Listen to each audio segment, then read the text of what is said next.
There's a thin layer of moisture. It traces the edge of the curb where I walk. The sun hasn't risen yet. The light behind the clouds hints at it.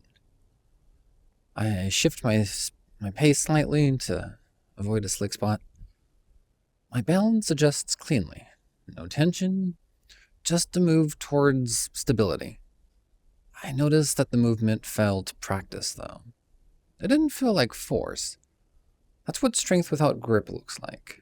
The ember stirs, the morning calls. Curiosity moves through it all. You're joining me on the Ember Walk, where curiosity meets motion. I'm David Dysart. Together, we'll take a few minutes to step through one idea that shapes the craft of enrollment. Strength doesn't require ownership. In fact, the more you insist on owning the work, the more fragile your strength becomes. When the craft is tied to being credited for it, every contribution from someone else feels like a threat, not an asset. Early in my career, I believe leadership meant carrying the full weight and being seen doing it. I pushed projects forward with relentless momentum, and the result looked strong from the outside. Internally, though, they relied on my presence. If I stepped back, the work stumbled. That revealed something that I didn't want to admit. My strength only held as long as I did. And that wasn't strength. That was just dependency masquerading as capability. True strength in this field is measured by what continues without you. If a build only functions when you supervise it, it's not finished. If a strategy loses coherence when someone else drives it, you didn't forge it fully. You staged it. There was a staffing transition a few years ago. An onboarding project that I had led for multiple enrollment cycles was handed to someone else.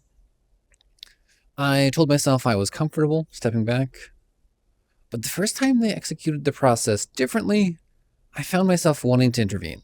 Not because it was wrong, because it wasn't mine anymore. And that's the moment that actually forced the clarity. My discomfort had nothing to do with quality. It had everything to do with identity. If my work still needed me, I had defined strength through ownership, not through the impact. Over time, I've practiced releasing work earlier. Not after it was fully formed, but while I was still developing. I offered guidance, but I didn't dictate. The results were sharper than what I would have produced alone. That taught me something more direct than any leadership book. The strength that insists on being recognized is resistance. Strength that enables others to carry forward is resonance. And it applies beyond teams. I used to hold onto ideas tightly because I believed they reflected my expertise. Now I find value in watching others really evolve them past my original intention. Watching someone carry forward something you began and refine it beyond your reach is a sign that the forge is working, not that it's weakening. Strength doesn't shrink when shared, it expands. Today, consider one area where you've tied your value to continued involvement. Ask yourself if your presence is elevating the work or preventing others from owning it. And identify one place to step back intentionally, not in withdrawal. It's in confidence that your contribution holds without your constant grip. Let your spark speak, and let us know in the comments or DM me. What was that one thing? And how does it feel to see it live on in someone else's work? Let your steps level out without urgency. Stability often appears when you stop trying to stand at the center of the forge. And that's the Ember Walk. The forge is yours now.